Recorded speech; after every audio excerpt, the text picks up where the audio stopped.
Oke, assalamualaikum warahmatullahi wabarakatuh. Di sini kita sekarang akan belajar tentang bagaimana mekanisme cairan pada tubuh manusia. Oke, kalau dari pembahasannya sebelumnya kita sudah membahas tentang organ-organ yang terkait dengan sistem cairan dan elektrolit. Sekarang yang kita bahas adalah tentang hormon-hormon yang berpengaruh pada sistem cairan dan elektrolit. Nah, hormon yang pertama itu ada namanya ADH. Apa itu ADH? Yang sudah dibahas di slide sebelumnya. ADH itu adalah antidiuretik hormon.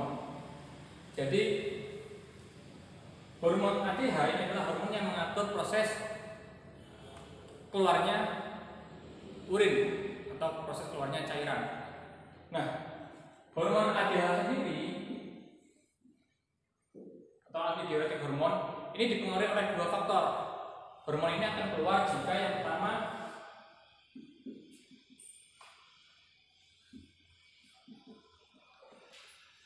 penurunan tekanan darah atau decreased blood pressure. Kemudian yang kedua, hormon ADH ini yang kedua itu dipengaruhi oleh peningkatan plasma darah.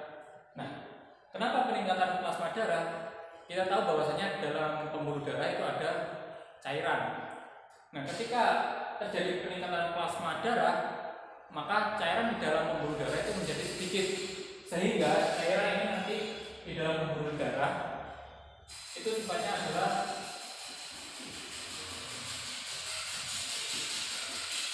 hipertonik. Jadi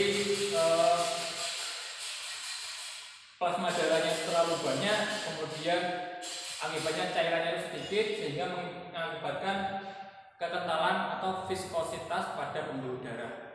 Nah, dua faktor ini yang memicu keluarnya hormon ADH, yaitu pertama penurunan tekanan darah, dan yang kedua ada peningkatan plasma darah atau hipertonik, sehingga pembuluh darah menjadi kental. Nah, hormon ADH sendiri itu dia diproduksi di otak, yaitu di bagian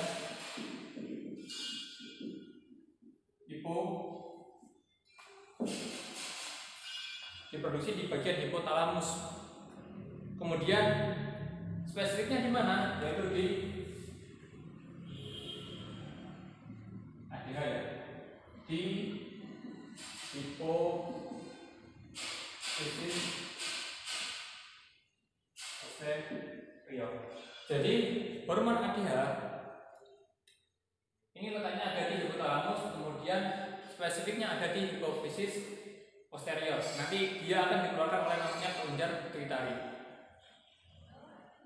Nah, si hormon ADH ini ketika terjadi stimulus ini, maka hormon ADH ini akan keluar. Nah, si hormon ADH ini ketika dia itu keluar, dia tidak bisa langsung masuk ke dalam sel. Jadi di sini ada, kalau kita bahas ya, di setiap bagian tubuh, ya setiap bagian tubuh itu masih terdapat sel. Kita gambarkan ini adalah bentuk dari sel. Nah, si hormon ADH ini dia tidak akan bisa langsung masuk ke dalam sel. Kenapa? Karena dia hormon. Maka si ADH ini dia akan bisa masuk jika ada reseptor. Dia harus ada berikatan dengan reseptor baru dia bisa masuk. Nah, reseptornya ini dinamakan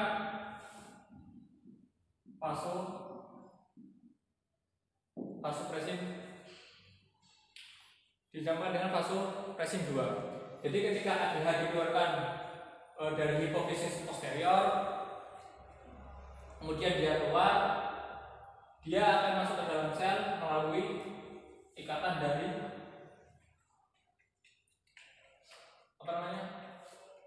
dari vasopressin. Nah, ketika dia sudah keluar, dia akan masuk di ADH ini.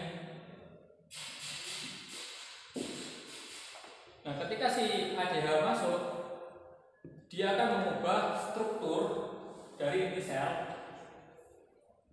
Struktur dari inti sel mulai mekanisme banyak sekali.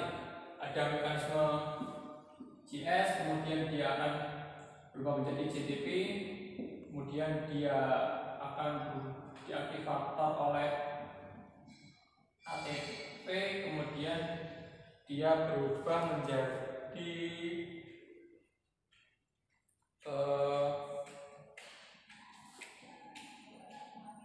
GMP, BC, CAMP, kemudian dia mengeluarkan namanya protein kinase. Nah, protein kinase ini berfungsi merubah struktur nukleus. Nah, setelah struktur nukleus terbentuk, maka ini akan si nukleus ini dia akan memproduksi sebuah protein. Nah, proteinnya itu namanya apa? Ada yang pertama namanya aquaporin 2, dan yang kedua ada aquaporin 3 dan 4. Nah, ketika melalui proses ini nanti ada enzim ya, ada enzim yang berikatan untuk membuat protein kinase A. Nah, ketika struktur nukleus ini sudah dirubah oleh proses mekanisme ini akibat dari adanya ADH, maka si nukleus ini akan mengeluarkan protein spesifik. Nah, protein spesifiknya itu apa? Yang pertama ada aquaporin, yang kedua ada aquaporin 3 dan 4. Nah, fungsi dari aquaporin ini apa?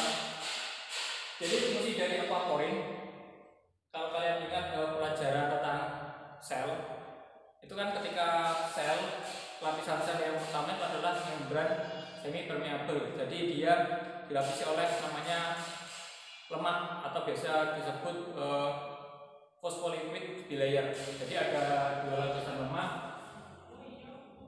yang dia memiliki saling bersinggungan.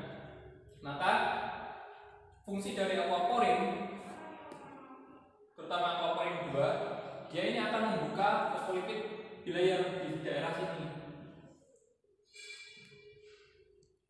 Ini namanya aquaporin 2. Jadi dia akan membuka membran semipermeable tersebut pada ductus colectivus. Kalau kalian ingat pelajaran tentang ginjal ya, di sini ada yang namanya ductus colectivus, maksudnya atau tubulus colectivus ya. Di sini tubulus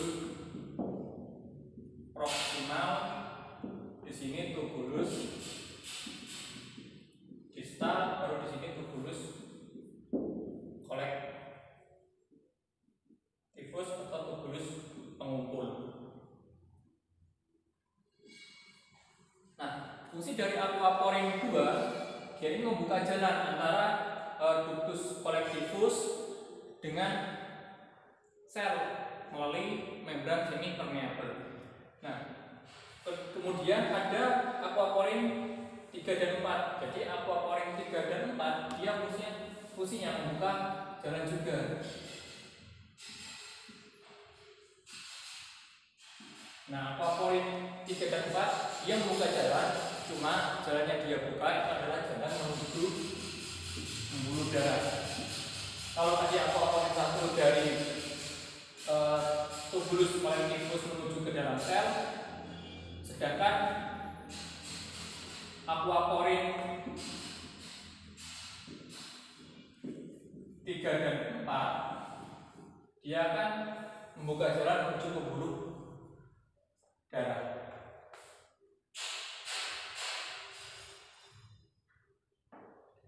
Nah, kenapa jalan ini dibuka? Kalian tentunya masih ingat ya pelajaran tentang ginjal, bahwasanya ketika terjadi proses filtrasi, kemudian reabsorpsi, maka yang ada di tubulus colectivus itu paling banyak adalah berupa H2O dan juga juga urin.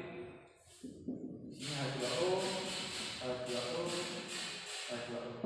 Nah, fungsi dari aquaporin 2, dia itu memindahkan H2O atau air ini ke dalam sel. Jadi airnya masuk ke dalam sel, kemudian setelah dirasa sudah cukup mencapai homeostasis. Homeostasis itu adalah keseimbangan. Jadi antara satu dengan yang lainnya itu saling seimbang.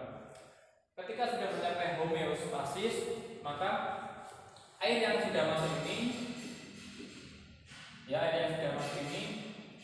dia akan dikirim pulang melalui aquaporin 3 dan 4. Dikirim kemana? Dikirim ke pembuluh darah. Kembali lagi ke pembuluh darah. Coba kalian lihat ADH tadi ya.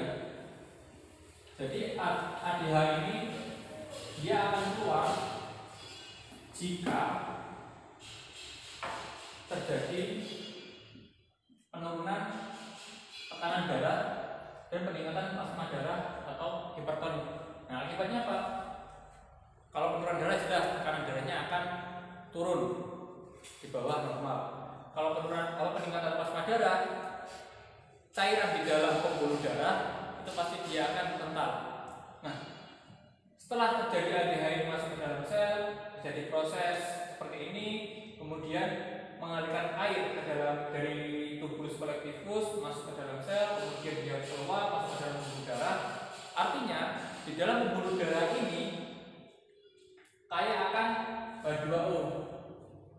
Nah, akibatnya apa? Kalau pembuluh darah kaya akan H2O, maka tekanan darahnya itu juga meningkat, blood pressure-nya itu meningkat. Kemudian yang tadinya hipertonik ya atau kental, maka H2O ini mengakibatkan dia menjadi kekentalan itu menjadi turun. Sehingga apa? Yang tadinya hipertonik, dia akan menjadi isotonik melalui mekanisme yang namanya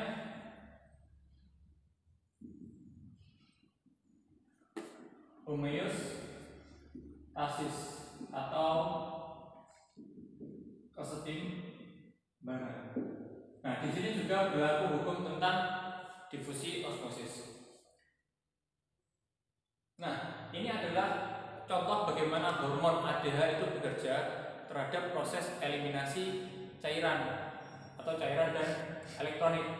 Yang pertama, karena adanya pengaruh tekanan darah yang menurun, kemudian karena ada plasma darah yang meningkat, sehingga darah menjadi kental, sifatnya hipertonik, maka memancing ADH ini, ADH akan turun. Nah, kemudian ADH ini akan masuk ke dalam sel dan merubah fungsi nukleus. Untuk nukleus ini berusaha memproduksi yang namanya aquaporin. Nah, si aquaporin ini ada dua, aquaporin 2 dan aquaporin 3, 4. Kalau aquaporin 2 dia membuka jalan dari tubulus kolektifus menuju ke dalam sel. Sedangkan aquaporin 3 dan 4 dia membuat jalan dari sel menuju ke pembuluh darah. Artinya air yang ada di tubulus kolektifus dia akan masuk ke dalam sel. Setelah masuk ke dalam sel, dia akan keluar menuju pembuluh darah lagi.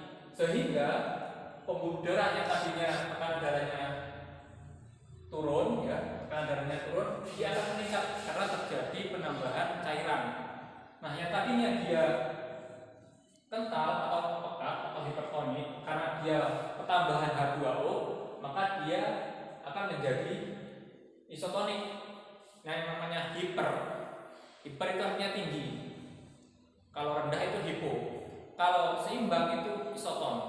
Jadi dia akan berubah menjadi isotonik dan mengembalikan lagi fungsi tekanan darah dan juga kondisi plasma darah. Nah, inilah adalah proses bagaimana ADH atau antidiuretik hormon ini bekerja. Mungkin sekian penjelasan dari ADH. Kita lanjut ke penjelasan berikutnya. Oke, sekarang kita masuk ke pembahasan yang selanjutnya.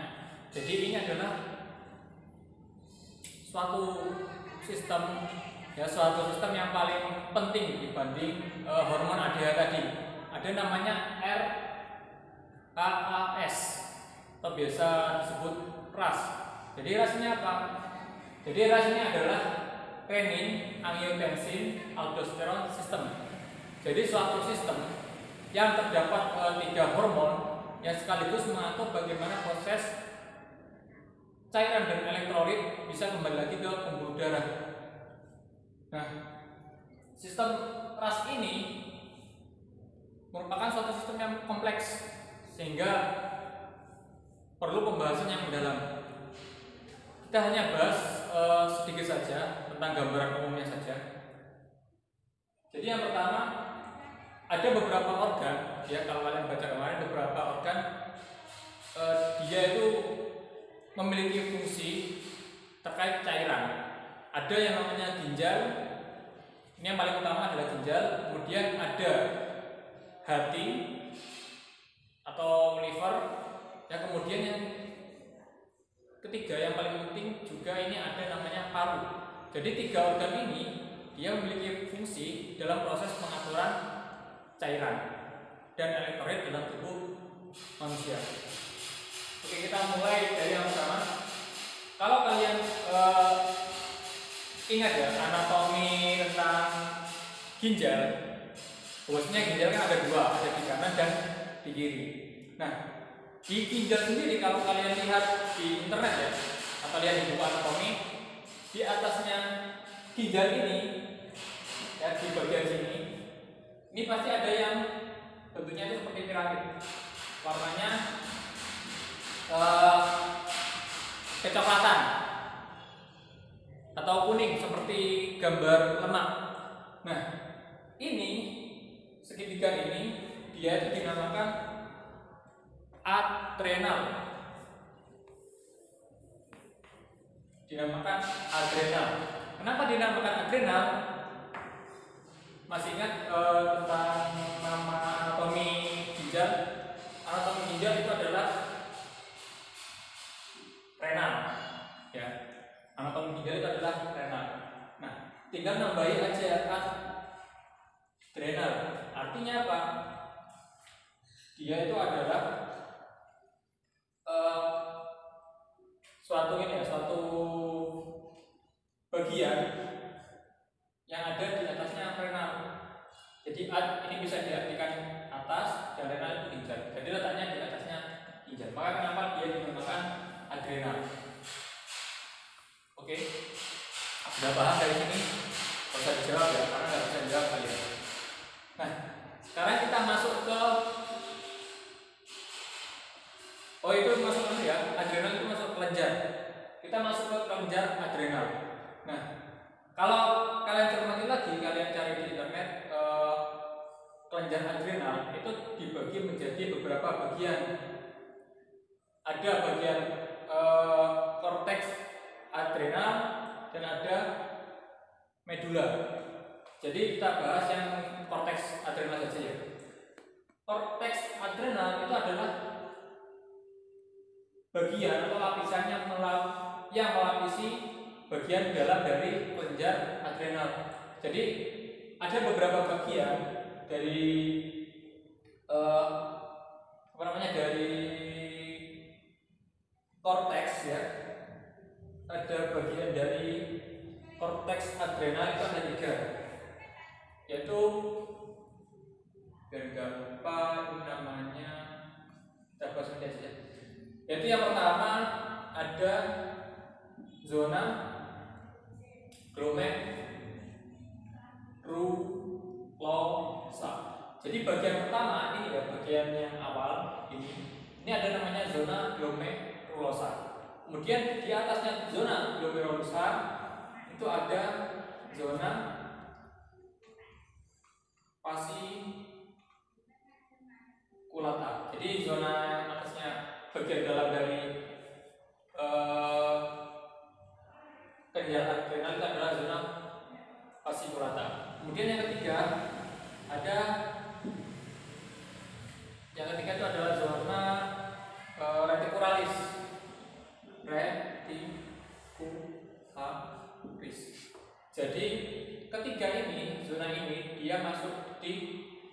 bagian korteks adrenal atau korteks adrenal. Jadi ketiga bagian ini, zona-zona ini dia masuk ke korteks adrenal. Nah, apa hubungannya bagian ini dengan sistem angiotensin, renin, angiotensin dan aldosteron terkait pengaturan cairan? Kita bahas. Suatu cairan ya, seseorang itu akan memenuhi kebutuhan cairan seperti yang di awal-awal, bahwasanya sebagian besar tubuh manusia itu terdiri dari cairan. Nah, bagaimana kalau bagian tubuh atau bagian di cairan di dalam tubuh ini berkurang, terutama di pembuluh darah? Maka ada kompensasi yang namanya kompensasi pemenuhan kebutuhan cairan atau penyeimbangan cairan atau istilahnya homeostasis. Nah, salah satu sistem homeostasis ini adalah ini RAS, renin, angiotensin, aldosteron sistem. Nah, ketika cairan di dalam pembuluh darah itu turun ya, ketika cairan di dalam pembuluh darah itu sedikit, maka apa yang terjadi? Yang terjadi adalah tekanan darah menjadi menurun. Ya, penurunan tekanan darah. Akibat apa? Bisa karena penurunan cairan, bisa karena kekentalan cairan. Nah, penurunan tekanan darah ini akan memicu atau menstimulus ginjal. Maka ginjal ini akan mengeluarkan sejenis protein atau hormon. Hormon itu kan terbuat dari protein ya. Maka dia akan mengeluarkan hormon yang namanya renin, hormon pertama yaitu renin. Nah, renin ini keluar akibat dari apa? Akibat dari tekanan di arteri darah ya, di arteri atau di pembuluh darah ginjal ini menurun. Karena tekanannya menurun, maka ginjal ini memiliki sifat, tekanan darah turun, ayo kita keluarkan si renin. Jadi si renin keluar. Nah, kalau kalian lihat ini ada ren, ya, ren itu hubungannya dengan ginjal. Ren, renalis, renal. Asal ada kata ren itu pasti dia berasal dari ginjal. Nah, apa fungsi si renin ini? Nah, si renin ini dia tidak akan bisa bekerja sempurna kalau tidak ada yang namanya angiotensinogen. Nah, apa itu angiotensinogen? Angiotensinogen itu adalah sebuah hormon juga yang dia diproduksi di hati. Ya, hati ini dia akan memproduksi namanya hormon angiotensinogen. Nah, atau kita singkat ya, angiotensinogen ya. Nah, angiotensinogen ini dia tidak akan bekerja untuk cairan tanpa ada penggabungan dari renin. Jadi si renin ini dia akan memotong beberapa bagian ya, memotong beberapa bagian dari angiotensinogen. Nah, dari potongan angiotensinogen ini maka akan muncul yang namanya angiotensin 1. Maka muncul yang namanya angiotensin 1. Jadi angiotensin 1 ini adalah akibat dari renin dan angiotensinogen bertemu, kemudian beberapa bagian dari angiotensinogen dipotong dan digabungkan dengan bagian dari renin, maka dia akan tercipta yang namanya angiotensinogen 1. Nah, angiotensinogen 1 ini dia masih akan berubah untuk proses cairan menjadi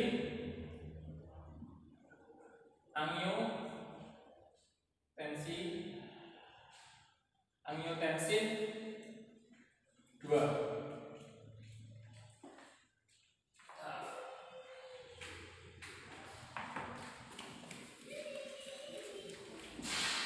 Nah, si apa namanya angiotensin 1 dia akan berubah menjadi angiotensin 2 dengan bantuan namanya ACE. Jadi di paru-paru ini dia itu ada namanya ACE.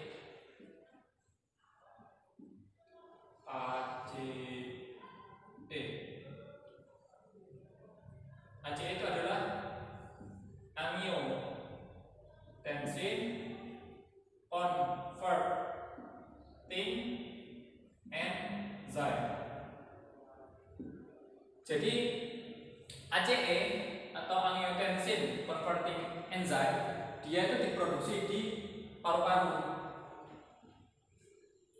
Nah, kita lihat ya. Tadi dari renin, kemudian keluar angiotensinogen, mereka bergabung, kepotong menjadi angiotensin 1. Nah, kemudian ada namanya angiotensin converting enzyme. Dia akan bercampur dengan angiotensin 1. Setelahnya dia akan yang namanya converting ya. Convert, kalau bahasa Inggrisnya convert, dia itu artinya merubah. Dia merubah angiotensin 1 menjadi angiotensin 2. Nah, disinilah hal yang paling penting. Yang mengatur proses cairan itu adalah angiotensin 2. Sama seperti konsep ADH tadi ya. Ketika hormon angiotensin 2 kan dia termasuk hormon ya. Dia adalah hormon ketika dia keluar dari pembuluh darah untuk masuk ke dalam sel ya, untuk masuk ke dalam sel dia pasti butuh namanya reseptor. Nah, si angiotensin ini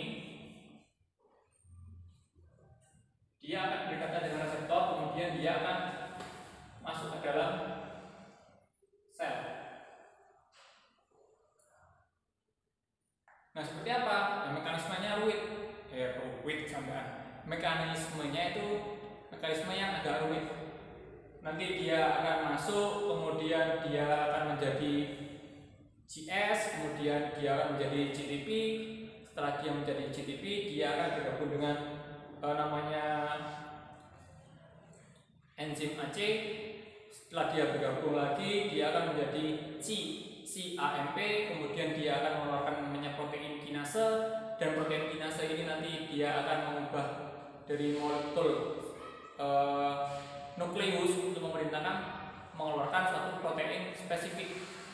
Sama seperti proses ADH tadi. Nah, ini adalah angiotensin 2. Kemudian di sini ada juga yang namanya hipotalamus. Nah, hipotalamus ini ya, si hipotalamus ini seperti yang di ADH tadi, dia juga memiliki hak untuk mengatur cairan. Cuma kalau dalam proses ini dia akan mengeluarkan hormon, bukan hormon ini ya, bukan hormon ADH. Makanya ada hormon yang namanya ACTH.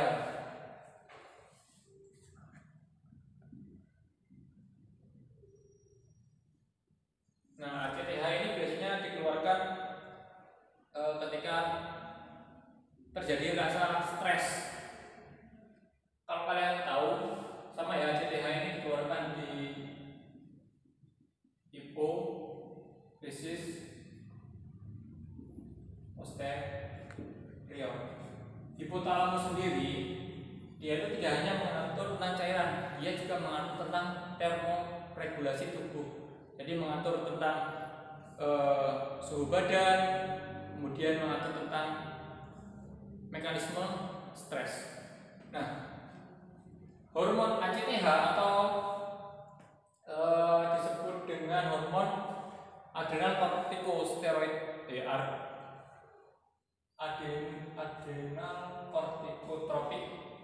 adrenal kortikotropik hormon. Dan ACTH itu adalah adrenal kortikotropik hormon. Jadi ACTH itu adalah adrenal corticotropic hormon. Nah, namanya kelenjar adrenal, artinya dia apa? Si ACTH ini dia sama, dia akan menuju ke bagian adrenal, kelenjar adrenal. Maka dia akan masuk ke sini. Oh ya, saya lupa. Bagian kotak ini ya, bagian kotak ini adalah bagian dari ini zona glomerulosa.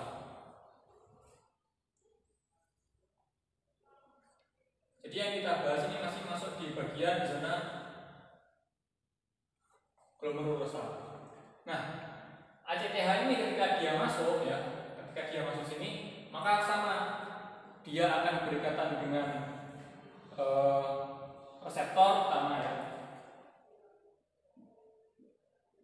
Dia akan berikatan dengan reseptor, kemudian dia masuk, dia akan melakukan sintesis protein melalui mekanisme GS, kemudian GTP, kemudian dia akan bergabung dengan enzim, kemudian membutuhkan ATP, kemudian dia akan menjadi terstimulus menjadi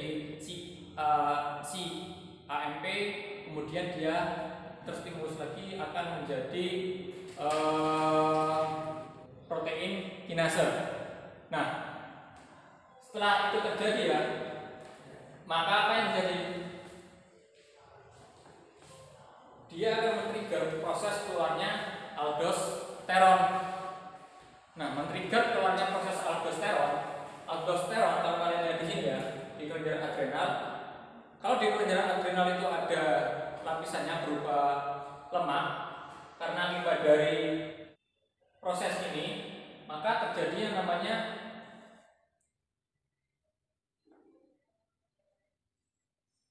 sintesis hormon steroid.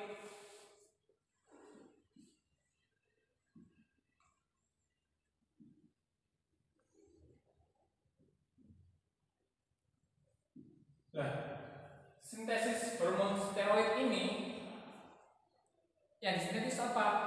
Yaitu dia yang disintesis adalah kolesterol. Jadi yang namanya sintesis ya, yang namanya sintesis dia itu akan memotong-memotong, memilah-milah, memisah-memisah, itu namanya sintesis. Jadi dia akan merubah kolesterol, kemudian dari kolesterol dia akan menjadi yang namanya, setelah kolesterol dia akan berubah menjadi namanya prognolon, kemudian dia akan menjadi progesteron, kemudian dia akan berubah menjadi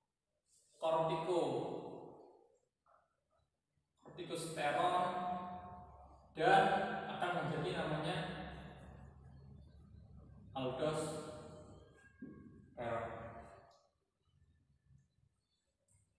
Nah, apa hubungannya aldosteron ya? Apa hubungannya aldosteron dengan angiotensin dan juga ACTH? Kalau kalian lihat ya, si kolesterol ini untuk menjadi enzim, ini namanya enzim ya, enzim prognolon, ini enzim juga, ini hormon ya. Jadi ada hormon prognolon, progesteron, kortikosteron, dan ada hormon aldosteron. Hormon-hormon ini dia turunan dari kolesterol yang disintesis. Jadi kolesterol itu dipecah-pecah. Ketika dipecah, pecahan pertama dia akan menjadi prognolon. Setelah prognolon dipecah lagi, dia akan menjadi progesteron. Nah, progesteron lagi dipecah menjadi kortikosteron. Kortikosteron dipecah, dia akan menjadi aldosteron. Kemudian fungsi dari angiotensin ini apa? Tadi kan sudah dijelaskan ya. Si angiotensin dia ini akan bersintesis menjadi bukan bersintesis, dia akan trigger GS. Kemudian setelah GS dia akan berubah menjadi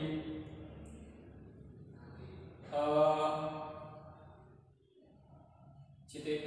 Kemudian karena ada bantuan enzim di sini, dia akan berubah menjadi CA berubah menjadi protein kinase. Nah, protein kinase ini akan merubah struktur dari nukleus atau inti sel. Nah, inti sel ini akan mengeluarkan sebuah protein, sebuah protein untuk proses pembentukan aldosteron. Nah, proses-proses ini dia berpengaruh di sini. Jadi proses sintesis ini dipengaruhi oleh proses ini, angiotensin 2. Angiotensin 2 dia ketika proses pemecahan kolesterol ini dia ikut, istilahnya ini enak bahan ini kolesterol, ayo dirubah jadi prognolon, aku butuh bantuanmu. Nah, aku mecah diri nggak bisa, akhirnya dua ini si kolesterol karena ada bantuan dari angiotensin yang sudah disintesis berubah menjadi seperti ini, dia memotong prognolon, progesteron, kortikosteron, dan aldosteron. Nah, kemudian si aldosteron ini dia akan dikeluarkan dari sel. Kenapa dikeluarkan? Ya karena tadi ada tekanan darah yang menurun karena kekurangan cairan. Kita bayangkan gambarkan lingkaran ya. Nah, si aldosteron ini dia akan dibuang atau dikeluarkan menuju pembuluh darah. Nah, di pembuluh darah dia ini akan berikatan.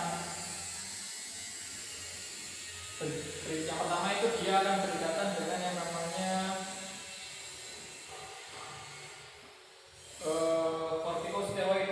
Jadi si aldosteron ini yang pertama dia berikatan dengan kortikosteroid plus aldosteron.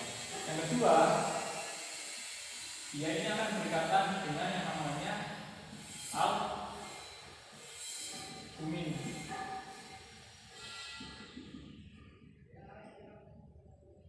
Jadi si aldosteron ini supaya dia aktif di pembuluh darah, dia itu harus memiliki ikatan. Jadi dia nggak boleh jomblo, harus punya pasangan. Siapa pasangannya? Ada kortikosteroid dan yang kedua ada albumin. Nah, ketika si pasangan ini ya dia sudah berjalan,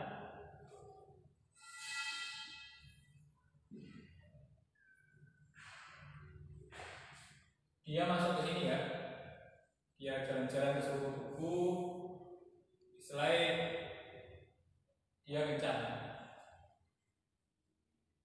Nah, setelah dia jalan-jalan ke seluruh tubuh, maka dia akan masuk ke dalam sel yang spesifik.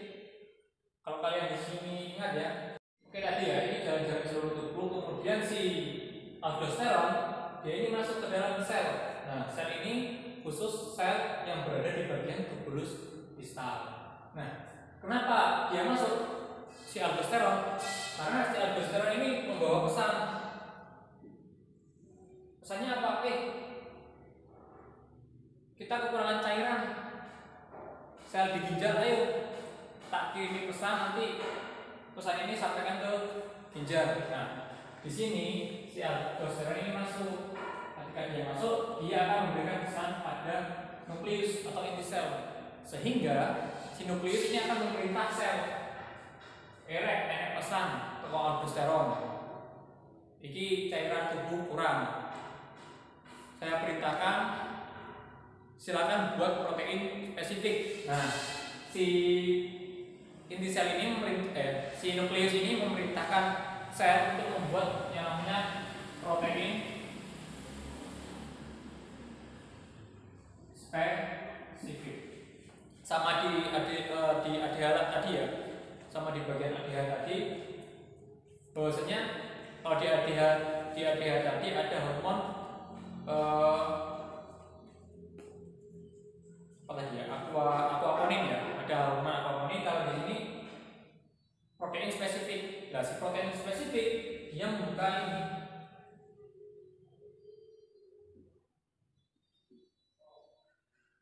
Dia sama, dia bentuknya juga seperti selang melalui membran semi permeable.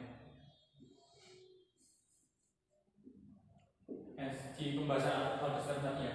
Cuma di sini dia ada tambahan. Kalau di aldosteron tadi gambarnya gini.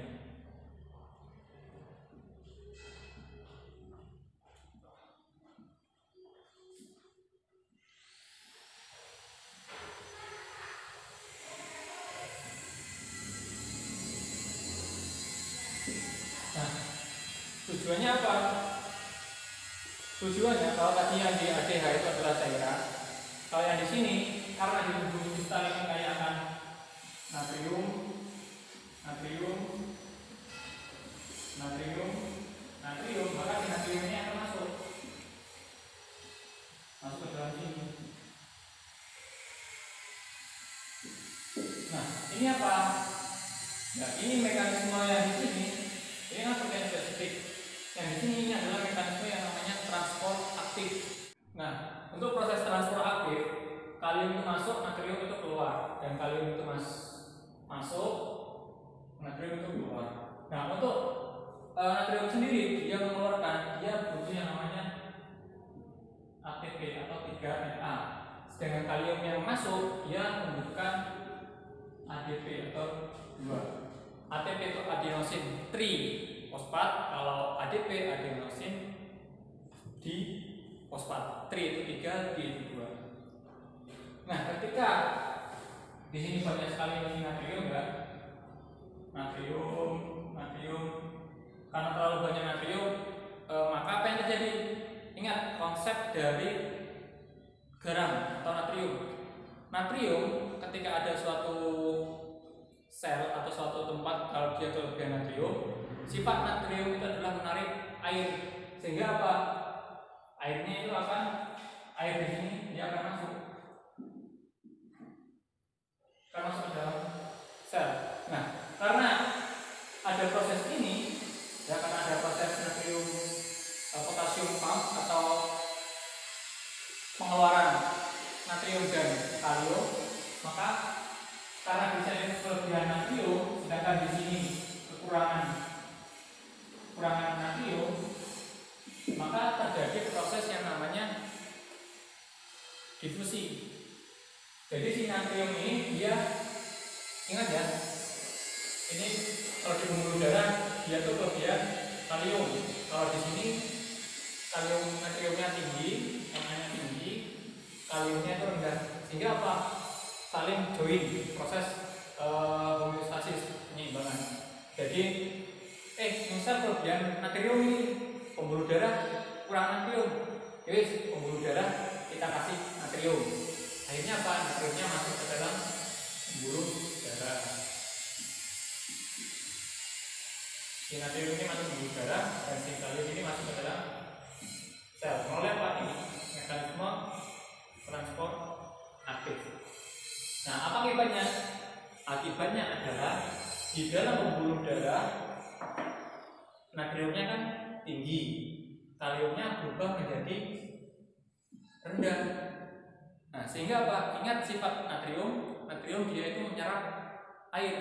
Maka di bagian cairan interstisial sel atau bagian cairan yang ada di luar sel, dia itu akan ditarik, airnya itu akan ditarik masuk ke sini, ke dalam pembuluh darah. Jadi pembuluh darah ini penuh dengan namanya cairan H2O. Sehingga apa? Karena cairannya sudah banyak, maka yang tadinya tekanan darahnya menurun, dia akan menjadi tekanan darahnya menurun, dia akan menjadi naik lagi. Sehingga sudah selesai proses mekanisme perpindahan cairan. Jadi proses ketika ada seseorang kekurangan cairan untuk memenuhi kebutuhan tekanan darah, maka proses yang digunakan adalah proses ini, renin angiotensin aldosteron system. Nah, ini mungkin sekian ya dari video saya. Kalau misalkan ada pertanyaan, silakan nanti bisa langsung tanya di grup WA. Sekian dari saya. Assalamualaikum warahmatullahi wabarakatuh.